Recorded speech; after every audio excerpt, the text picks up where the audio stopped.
MD Habibullah লিখেছেন, বরকতময় রিজিকের জন্য একটি অব্যর্থ আমল বলে দিন, খুব সমস্যায় আছি।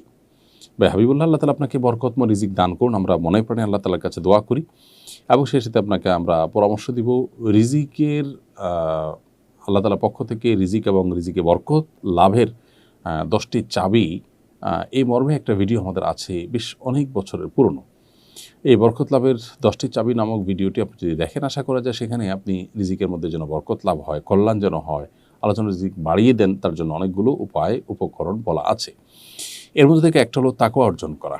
আল্লাহ তাআলা বলেছেন যে ওয়ালাউ আন্না আহলাল কুরআন আমানু ওয়াত্তাকাউ লাফাতাহনা আলাইহিম বারাকাতিম মিনাস সামা। কোনো জনপদের মানুষরা যদি তাকওয়া অবলম্বন করে, আল্লাহ ভীরুতা অবলম্বন করে, তাহলে সেক্ষেত্রে আল্লাহ বলেছেন আসমান থেকে তাদের জন্য বরকতের দুয়ারসমূহকে ওপেন করে দিবেন।